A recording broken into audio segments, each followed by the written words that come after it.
McKinney with the McKinney Foundation. Ladies and gentlemen, hello. Hello. Mostly ladies. But my name is Chef Chris McClendon. I'm with the McKinney Foundation, and I'll be showing you a couple different variations of some things that we're accustomed to eating, and some healthier alternatives to making some different southern staples and things of that nature. The first thing I'm going to demo is a fruit chutney. Some of you have heard of a chutney before. Some of you may have not heard of a chutney before. But a chutney is it's a cooked fruit dressing or relish, or it would be comparable to cranberry sauce in essence. So you can make it with peaches, you can make it with apples, you can make it with any fruit that has a bit of a body or a bite to it. Today I'm going to be doing a pear and cranberry chutney. The ingredients that I'm going to be using are pears, cranberries, chopped ginger, chopped shallots, a touch of olive oil, and mustard seed. Now, the combination may sound weird at first, but I'll explain why all of those components make sense. And the reason why I do that, as opposed to just handing you a recipe, is because what if you don't have cranberries? You'll feel like, well, maybe I can't make it. I don't have cranberries. But if I understand to you what the cranberries do to the dish, then you'll say, oh, I can use cranberries, I can use cherries, dried cherries, I can use dried acai berries, I can use goji berries, and as long as you understand the process in which every component plays a part of the entire dish, it will make sense, and you'll be able to play around with it. And I'm a big believer in playing with your food. So don't feel confined to the recipe, don't feel confined to the ingredients that I use. I'm going to just merely show you the cooking method, and then you'll be able to use your own thing and put your own spin on it your own way. So the first thing I'm going to do is I'm going to get my pan hot, and I'm going to start peeling this pear. You can go old school, use a paring knife like Mommy used to do. I prefer to use a peeler. It takes off less flesh from the pear, so you get obviously more yield from the pear, so you're able to get more chutney. So you just peel the pear.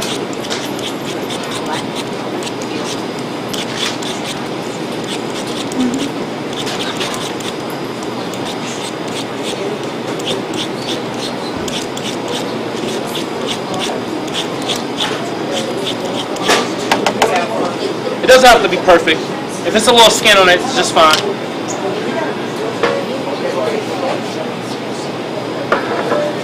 Then you're just going to do a medium to small dice on this. You're going to make it look just like that. Anybody can see? Alright? I'm going to get a little olive oil in the bottom of my pan.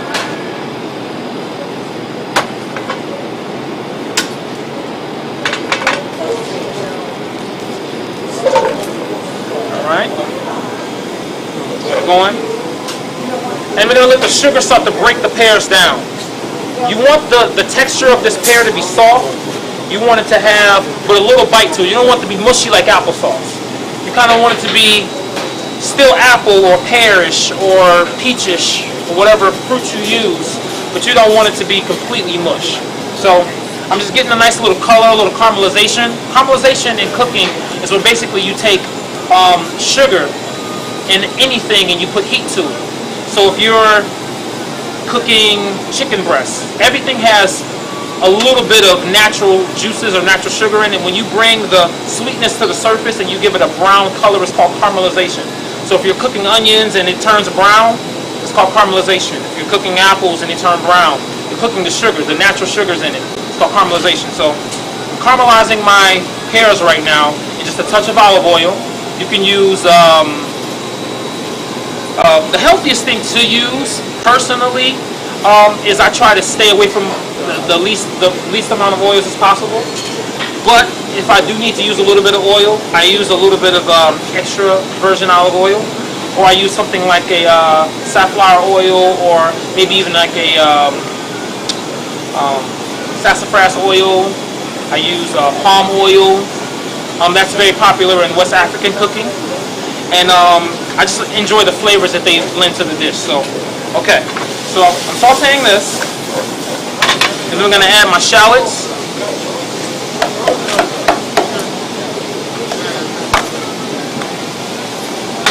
So what's shallots? Shallots are in the onion family. They look very similar to a red onion. And it's a mixture between, if you took a red onion and a garlic clove and had a baby, it'd be a shallot. Because shallots have a very garlicky tone to them, but they have the texture and bite and appearance and flavor of a red onion, but they're really small. You find them right in your grocery section of Lafayette Market. Everything that Chef is using today can be found here in this grocery store, so that's the good part. And that was one thing we wanted to emphasize here. I didn't want to come in and start bringing all of these imported ingredients, and because it's not feasible to, you know, the everyday things that are here. So what was important for the McKinney Foundation is for us to come in Lafayette Market and peruse their wonderful facility, see what ingredients they had, and come up with a menu that can basically give you guys just a different variation of some different things. You know, say for example, you may say, you know what, I don't really like onion in my chutney. I prefer to have no onion at all. You don't have to put onion in it. It still doesn't not make it a chutney because you take any one of these ingredients out. It's the cooking method in terms of breaking down the sugars and the fruit to create a relish. That's what makes it a chutney. So as long as you stay within those parameters, you can do whatever you want. Next I'm going to add is my dry cranberries and my ginger. Now, dry cranberries and the pears and the ginger. We're looking at flavor spectrum. So you have the pear, which is sweet and crunchy. You have the cranberry, which is tart and squishy. You have the ginger, which is a little bit crunchy and zesty. And then you have the shallot, which is a little more savory and soft. So the combination of those three together make a very pleasant flavor to me.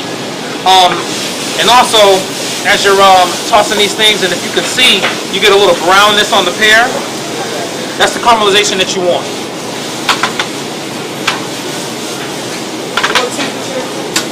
Just medium to high heat. And also, I add a sweetener to it for two reasons. Do you need to add a sweetener to it? No. So don't feel compelled.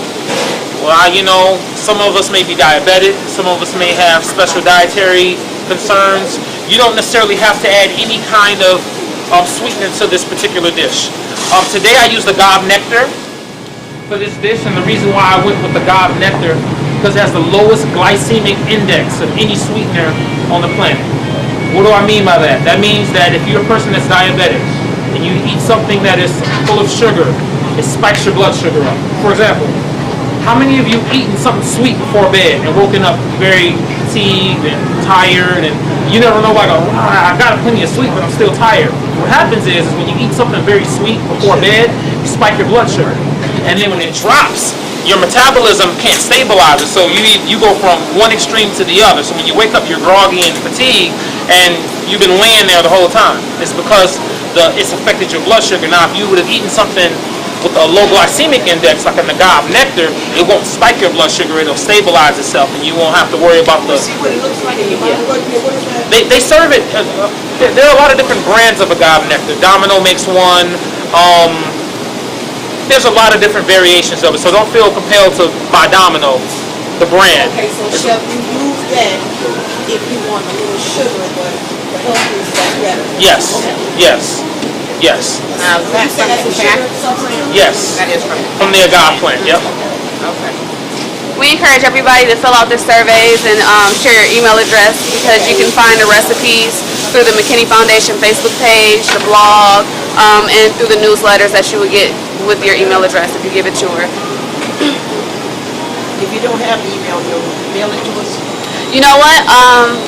Do you have anybody that has access to a computer, or do you have access to a computer of any sort? I do, but I don't use it. Okay. You know what? We can talk to Tia and figure it out. But yep, right now everything is web based. Okay. Yep. Okay. This is the chutney that I'm making with the pears, cranberries, and shallots in here right now. Okay. The next thing I'm going to add is apple cider vinegar.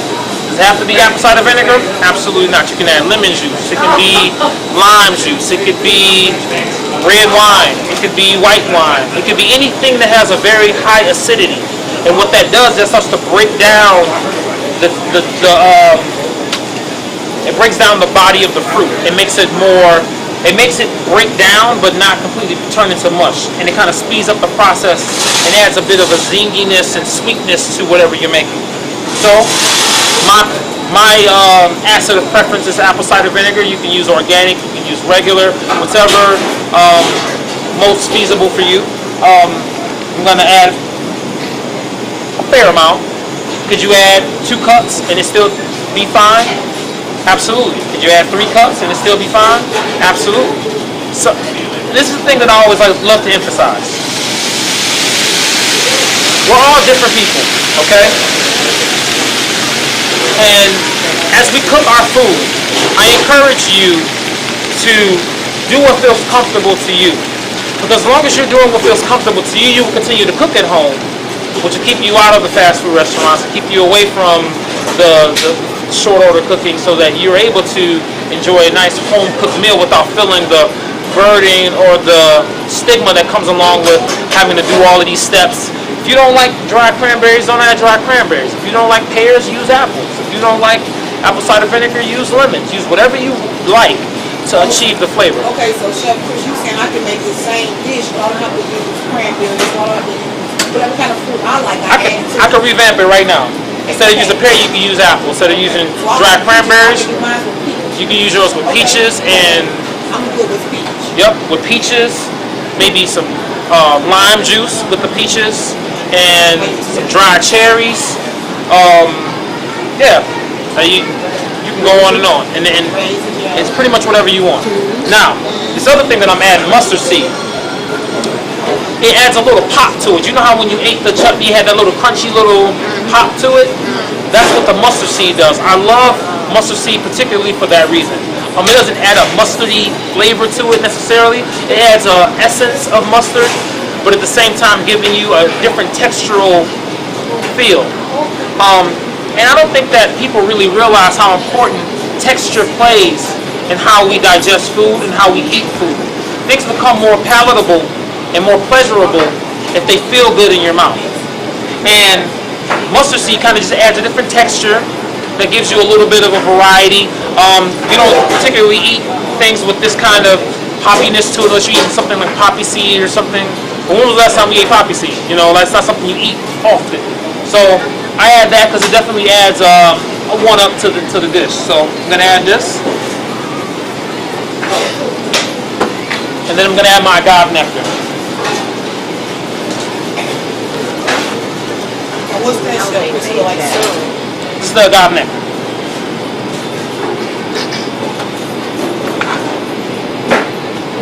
Now, has anyone heard of stevia before? Stevia? Anyone heard of stevia? Stevia is a plant that they dry and grind to create sweetener. It's not like saccharin or anything. For example, saccharin is like sweet and low. That's saccharin. That's what they make sweet and low out of, saccharin. Stevia is a healthier alternative to an alternative sweetener, as opposed to honey or agave nectar, things of that nature. It comes from a plant. It's organic. It's raw, and it's a gift and a curse because it's extremely sweet.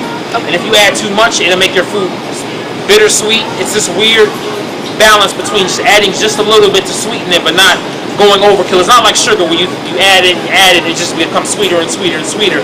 It gets to a point with stevia where if you add too much of it, it will become bitter. So if you ever use it, be very mindful that it's extremely strong and use it very sparingly.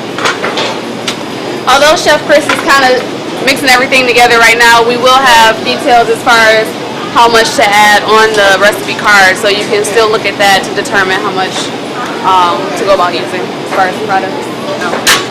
Okay guys, so you take this mixture, you put it in the casserole pan or leave it in this pan, wrap it, put it in the oven. 15 minutes later you have yourself a chutney. You can have it on the side of nice grilled chicken, nice turkey. It goes particularly well with poultry. So yeah, I hope you guys enjoyed it. Did you guys have some? Yes, we did. It was very You guys have good. any questions about it? Very good. Now, you said put it in the oven how long? You put it in the oven about 325 for about 15 minutes, 15-20 minutes or so. 325. We also want to direct your attention to the board. It's just a few benefits of the chutney. If you look right up here at the top at the fruit, just to highlight some of the good things about it, it's less sugar than your typical cranberry sauce, which you get in a can. Like you say, you can play around with the ingredients and add or subtract, or kind of make it your own. So definitely take advantage of that with your fruits and your vegetables. Good afternoon. My name is Tia McKinney. I'd like to thank you guys and let you know that there is a second segment that's going to be coming up from 1:30 to 2 o'clock, where the chef is going to be cooking up different menus. But I also want to encourage you and to let you know the purpose of why we're doing this. Lafayette Foods, when they knew that there's an issue with obesity, they said they definitely wanted to do something about this. And our value partner said, let's find a way to provide nutrition information and education for our customers, because they value you, they know that you are part of the community, and they know that your health is important to a thriving and healthy community. So we're doing this. The next session is at 1:30 to 2 o'clock. We also will be doing this again in December. So please, if you like what you've seen, fill out an evaluation form. Let us know what we did well. And if you want to see something different, please put that down. But your health is important to us, and we want to make sure that everyone knows how to make those simple substitutions to make healthy, nutritious meals for yourself and your family. Thank you again. Thank you. Thank you.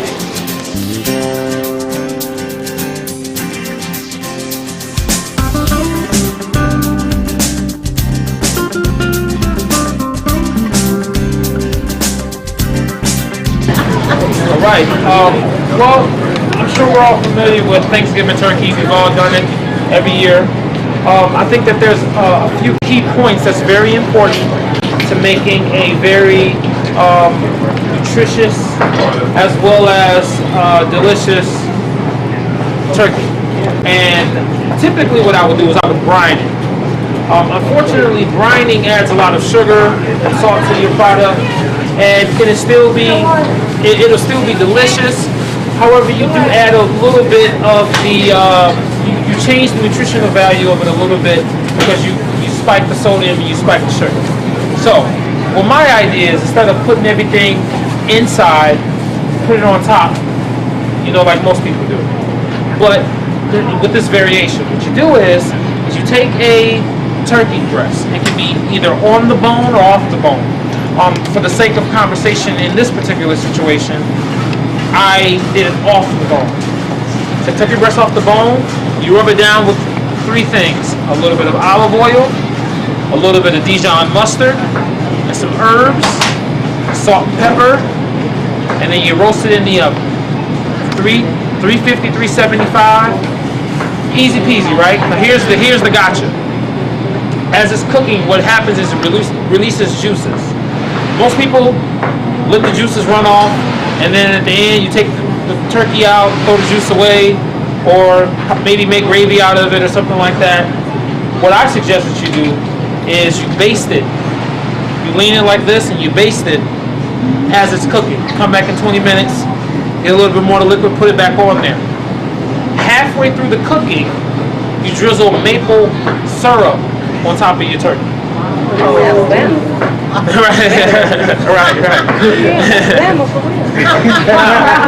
So once you drizzle the maple syrup on it, the reason why you drizzle the maple syrup on there halfway through the cooking is because you don't want the sugars to burn the exterior. Because what happens is when sugar has gone too far beyond its flash point, it has what's called, you ever had creme brulee? Brulee is bittersweet, and that means when sugar has gone to beyond the point of hardball stage, when you make candy or something like that, and it begins to burn, and it creates a bitter flavor. In creme brulee, it's fine. On your turkey, not so much. So my suggestion is that you put it halfway through your cooking, so you don't get that extra brown skin. It's nice and golden brown, the herbs shine through, the turkey's in really good condition. And then what you do is you still continue to baste. Then once the turkey is done, you take the turkey out of the pan and you rest it on the cutting board for 15 minutes or so. Allow the juices to settle. Because what happens is, how many times have you when food gonna be ready, you get the food out, you cut the turkey, juices dripping all everywhere. If you allow it to rest, what will happen is that those juices will absorb themselves back into the actual meat and tissues of the meat. But if you cut it right out of the oven, it'll drip and the juice everywhere. And then I'm not saying that it won't still be a little bit moist, but you definitely lose a lot of moisture by cutting it prematurely. So out of the oven, let it rest. Take the juices, put them in the pot, reduce it, medium heat, and let those syrups and natural juices reduce down. Once that turkey's nice and golden brown and it's resting for 15 minutes, put a nice slice on it. Take that reduced juice, pour it on top. You have yourself maple peppered turkey breast for the holiday.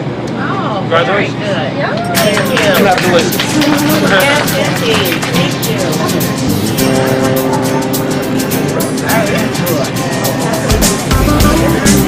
Very good. Okay. That's very good.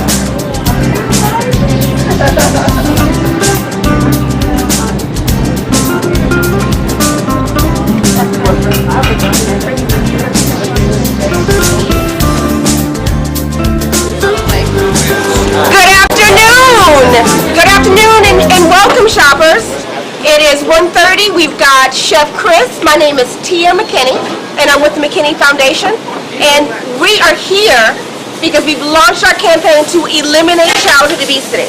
And your grocer, Lafayette Foods, is proud to present this healthy cooking demonstration because they care about you and they definitely want you to prepare healthy, nutritious food for yourself and for your families. So, with that said, all recipes can be sent via email. Please make sure you sign up and leave your email on our sign-up sheet. We will be making sure that we send these out to you right after this. And if you'd like to, we can also send you our monthly newsletters. So please feel free to ask questions. And without further ado, I'd like to introduce Chef Chris McClendon. Hello, ladies and gentlemen. My name is Chef Chris McClendon with the McKinney Foundation. I'll be showing you two things. I'll be showing you first a quinoa pilaf, which is going to take 2 seconds, and then I'll show you the West African vegetable stew and the kind of philosophy behind the West African cooking. First things first, quinoa pilaf. Has anyone heard of quinoa before? Okay, we got one in the house. Okay. Quinoa is a grain. It's very similar to rice, barley, anything else, except it's the only grain on the planet that has the 7 amino acids that are the building blocks of protein. So, what it means is that if you're a person that is on a vegan, vegetarian diet, you're still able to get a great source of protein from a grain, which is quinoa. It's sort of a blank canvas. It doesn't have a very bold flavor, as you guys can see. It's you can make it spicy, you can make it nutty, you can make it savory, you can make it sweet. You can eat it cold, you can eat it hot with the vinaigrette. You can do something as simple as taking cooked quinoa, chilling it, adding it with the vinaigrette, maybe some chopped wilted greens, like for example some arugula, some spinach, maybe some chopped onions, some carrots, and make a cold salad. Or you can eat it hot with some scallions like we have here, or you can eat it hot with some mirepoix, some tomatoes, or some onions, carrots, celery, all that good stuff. And it's a very diverse and versatile grain, much like plain white rice is, except it's 10 times more healthy. The cooking method to cooking quinoa is very similar to rice as well. Anytime you make any kind of grain, there's 2 things you need to know. When you're making a white rice, it's a 1 to 1.5 ratio. When you're making a brown rice, it's a 2 to 1 ratio. Quinoa is the exception. Quinoa absorbs itself, so it's a 1 to 1 ratio. So if you add 1 cup of liquid, it's 1 cup of quinoa, vice versa. And you can add any liquid to it. You can add 1 cup of quinoa, 1 cup of chicken stock, 1 cup of veg stock, 1 cup of gravy, 1 cup of anything liquid to quinoa, and it will absorb the flavor of whatever you're making. Okay? And what I did here today with the quinoa, you need either a pot or you could do it in the oven, which I did. It's the easiest way to do it. What you do is you get your quinoa, you put it in a Pyrex pan, Add your water, add your seasonings, cover it, put it in the oven. Come back in 20 minutes and quinoa's done. It's not rocket science at all. It's very, very, very simple. It's very nutritious, and it's very versatile. So that's done with the quinoa. Now we're on to the West African vegetable stew. Is anyone familiar with Indian food? Has anyone had Indian cuisine? Has anyone had any Hindu food before? Has anyone had any Jamaican food? Caribbean food? Well, all those things are derivatives of West African food. Based on my research, I found that most recipes and most styles of food originated in West Africa, and their origins trace all the way back to West Africa. So a lot of the same cooking principles and the same ingredient implications that they apply in Brazilian cooking, even Thai food, like the way they utilize a lot of different herbs and spices and things of that nature. It's very similar to West African cooking. One of the staples in, well, there's 3 staples in West African cooking. Chili flakes, chili peppers, usually has cinnamon, peppers. They play on a lot of spices. Where most people, based on American culture, as we consider it to be the Western diet, we tend to eat things like, French toast and pancakes and savory things. And we save cinnamon for things that are either dessert-driven or breakfast-driven. In African culture, cinnamon is just as prominent as black pepper, garlic powder, anything else. They use a lot of things that, like I said, save for more sweet or breakfast-driven things. Nutmeg, cinnamon, coriander, all of these very sweet, aromatic, floral kind of smells and tastes they implement in a lot of their food. What I'm using here is I'm using diced yellow pepper, carrots, sweet potato, celery, onions, diced tomato, chopped scallions, and okra. You can use fresh okra, you can use frozen okra, you can use cut okra, you can use whole okra.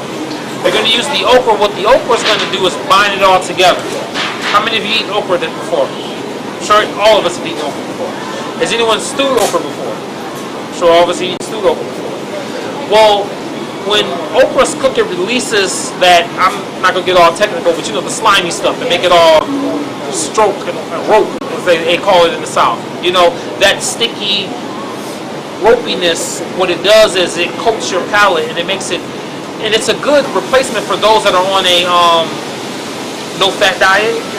It almost tricks your palate into thinking that you're eating something in saturated fat, because that's what saturated fat does. That's the reason why we enjoy potato chips and fried foods and fried chicken, because the saturated fat coats our palate, and it gives us this euphoric feeling of, wow, I'm getting fat. I'm getting, not fat, physically fat, but I'm getting fat as in nutritional fat and things of that nature. So when you eat something with okra in it and it's stewed, that slimy texture almost mimics fat. It's not the same, but it mimics fat. So what you do is you add the okra, you cook all of it down, it makes it nice and stewy, it makes it all come together, and then you're going to make it West African. And the way you do that is by implementing those spices that I told you about, the cinnamons, the thymes, today I'm going to use red chili flakes, I'm going to use cinnamon, I'm going to use thyme, and it's here somewhere, yep, and I'm going to use black pepper medley, or if you can't find black pepper or peppercorn medley, it's called black peppercorn melange, and that's basically just the French term for medley. Okay, so I'm going to begin making this West African stew. Heat your pan. First thing you always want to do anytime you're making any kind of stews, sauces, stocks, anything, you always want to sweat your onions first. So what happens is when you sweat your onions, and okay, let me go back. Sweating. When you add onions or any kind of onion, shallot, anything of the onion family to a hot pan, it releases natural sugars and juices and things of that nature. When you cook it slow and you release those juices and the onion turns transparent. It's called sweating. What it does is it amplifies the flavor of your dish. It adds a certain sweetness to it. Have you ever had something and it just tastes way too oniony? That oniony flavor is that because they didn't allow the natural juices to start breaking those things down and making it more mellow and sweet. It's kind of raw. So what you want to do is make sure that the pan is hot. A touch of olive oil, not much oil at all, just enough to coat the bottom of the pan. You're going to throw your onions in. You can move that around.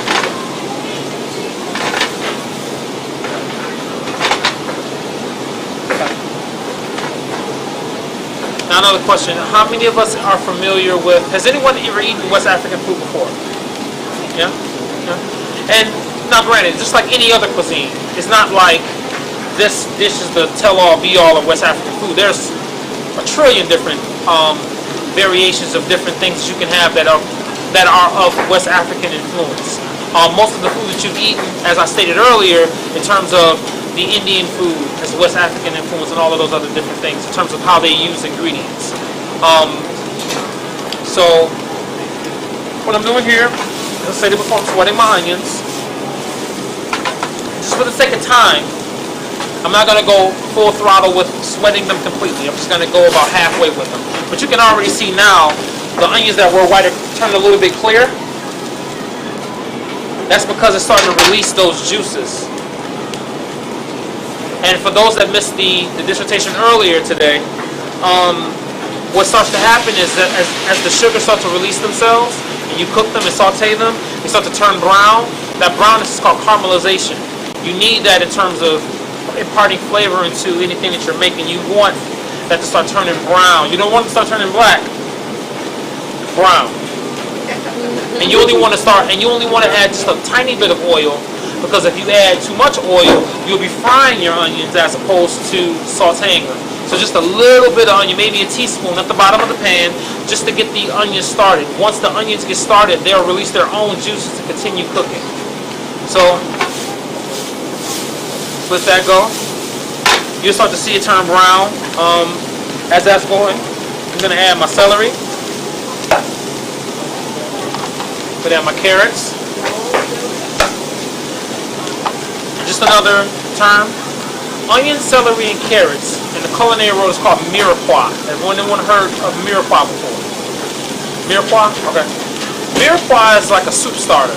That's like, so basically if you've been to a restaurant, you had any kind of chowder, any kind of minestrone, any kind of soup, or mostly stocks and sauces, all have carrot, celery, and onion in it. That's kind of the base flavor components that create French cuisine. Now, the West African influence has peppers in it. They have a lot of peppers in their diet. They use peppers in just about everything that they make that I've seen. And they use it as paste, they puree it, they use it as a thickening agent. They use it in a lot of different ways. But just for your own knowledge, carrot, celery, and onion are the base for dressing. It's the base for gravy. It's the base for soup. It's the base for a sauce. You know,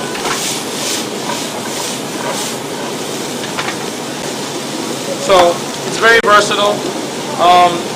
Tastes delicious, and yeah, it's just one of those. It's one of those staples and one of those foundational ingredients, components that you need to create good flavor or stew or stock. You need that trinity of the carrot, celery, and onion. And for the sake of West African influence, peppers as well. Has anyone heard of a parsnip before? Parsnip, two in the house, parsnip. Parsnip is basically a carrot that when it grew out of the ground, they packed dirt around it so that it didn't get any sunlight, so that it didn't have the possibility of going through any photosynthesis? Mm-hmm. Photosynthesis, right? Yeah. You know, it wasn't able to, it didn't color. You know, obviously carrots get their color from the sun because they bury it. Basically, it's grown underground. That's why it's white. It has a slightly different flavor than regular carrots. It has more of a milder, sweet flavor as opposed to the this is going to sound redundant, as opposed to the more carroty flavor of the red one. This one, if you ate it, you wouldn't be able to identify it immediately that it was a carrot, especially if it's cooked. Whereas a carrot tastes like a carrot when you eat it. This is a little bit like, what is that? That tastes different. It could possibly be a turnip. It could possibly be diced rutabaga, because it has a more of a milder sweet flavor to it. But we're going to add this to it as well.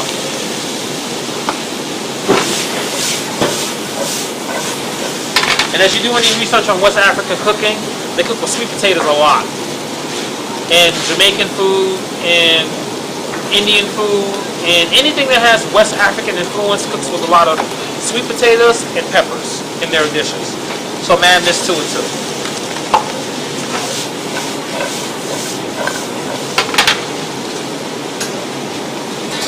Then I'm going to add my diced tomatoes.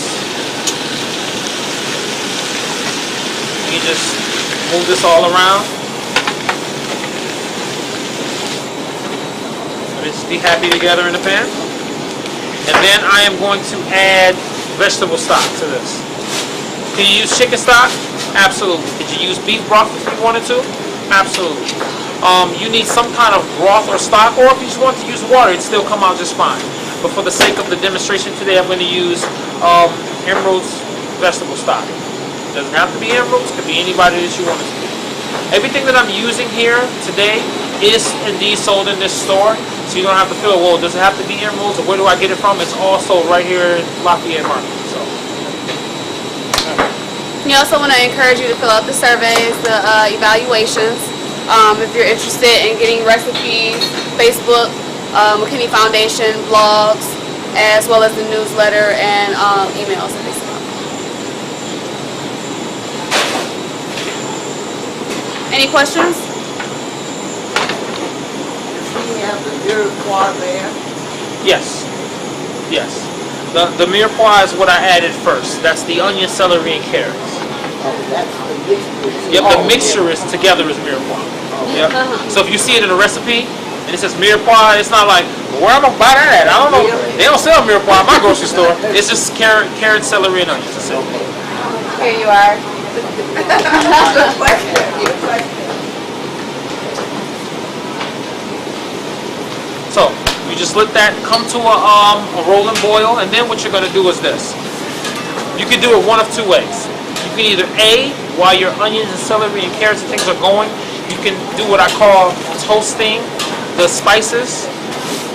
Typically I do that when I want more of a robust flavor and I want it to be bold, and like I know for absolute fact that I'm really in the mood for some really bold, flavor. Sometimes you're kind of really not in the mood for bold flavors. You kind of want milder kind of flavors, and for the sake of the audience, I don't know what the mood you guys are all in, so I'm going to go on the milder sense. If you wanted to make those flavors pop, you would add all of your dry spices in early on while you were sauteing the onions and carrots and celery and peppers, and you would allow that to kind of start to brown a little bit with the onions and celery and toast those spices, and then add your liquid ingredients and then bring it to a boil. So, yeah. At this point, I'm going to start adding my spices, and I know it's going to look like I'm just throwing stuff together right now, but the recipe will be on the website, and it will be on the blogs. So, and this is another thing I love to imply. Never feel constrained to a recipe. I say it every time I do a dissertation. Do not feel that because I used cinnamon, you have to use cinnamon. You can use nutmeg if you want. You can use coriander if you want. You can use whatever you want to achieve the flavors that you like. I'm merely just showing you the cooking method. My whole job here is to get you, the customer, the consumer, to start cooking healthier at home. Don't be discouraged if you can't find organic chicken stock by Emerald. Like, it's chicken broth. Just buy some chicken broth. Or get a chicken, put some water in it, bring it to a boil, and make your own broth. It's not difficult. It's very easy, and the more that you understand the theory behind it, you will understand that it's very simplistic to eat healthy at home. all of our palates are driven on texture and flavor and temperature. So you may want something cold, spicy, and crunchy. You may want something soft, hot, and salty. It just depends. And playing off of those three things, there's an infinite amount of possibilities to create flavors. So please, have fun with the recipes. If you want to add peas to this, by all means. If you want to add white potatoes to it, by all means. If you want to add apples to it, whatever you like, put it in there. You know, because at the end of the day, it's about cooking healthy. And as long as you're eating fresh, you can eat as much as you want. You don't have to feel like, oh, maybe I shouldn't have eaten that, I overate. You can eat this whole pot and feel good tomorrow. I promise you. How many calories? Well, I don't know exactly how many calories this is right here. If I had to guess, I would say a serving, an 8-ounce serving, is probably somewhere in the ballpark of about 90 calories. Less than 110.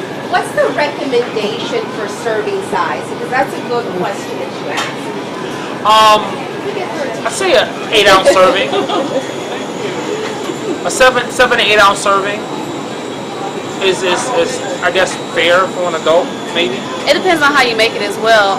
Everything you use have different serving size and different calories. So depending on if you pay attention to the nutrition label of everything that you add in there, look at the serving size and kind of measure what you put in there, and that's how you can kind of determine how much your meal is as far as the calories. And then too, if you're eating fresh, I wouldn't concern myself with calories. Yeah, that's another thing. You know, right. if you're eating a hamburger from McDonald's, I would worry about calories. But I don't think that your doctor will ever say, listen, man, you're eating too many vegetables and fruits. Right. You should stop. Exactly. You know, you can never. So I don't think. Yeah, as long as you're eating fresh, go crazy. Eat as much as you want. Any other questions? Okay. So I'm adding my cinnamon in. And you want the cinnamon to add just a certain aroma to it. You don't want it to taste it and go, is that cinnamon in? No, you want it to be in the background. You want, I'm cinnamon, I'm here, like really faint in the background. You don't want it to be up front. So you can put this amount, you look at it, just like when you add salt to something. You don't just start dumping in salt. You look at it and go, okay, this amount needs about this much salt. So you judge it the same way. Because of this amount, I'm just going to add just a little pinch of cinnamon. That's all I want. I just want the aromatic of it.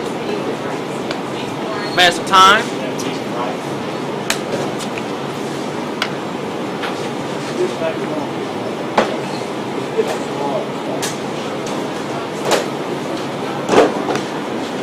All right.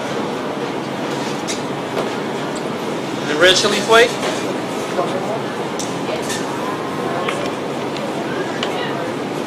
And a little bit of salt.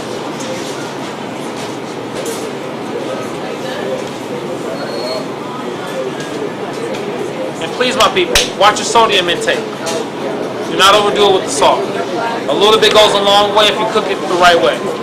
I think that we've become accustomed to over-seasoning our foods just based on culture, and that's something that's detrimental to our health in terms of blood pressure and controlling good blood flow in our bodies. So just a tidbit, has nothing to do with this food necessarily, except we should really watch our sodium intake. But there be no other questions? Anyone questions? All right, well, that's been my presentation of the West African vegetable stew. I hope you guys enjoyed it. It's more over there if you want to try some. And please, if you have any questions, please contact us at McKinneyfoundation.org. And I'm Chef Chris. Thank you very much. If you like what you've seen, we'll be back in December 9th, which is a Sunday, and we'll be back later in the day. We do have flyers on the website. We'll be here at 3 to 3:30 and 4:30 to 5, December 9th. Thank you. Thank you.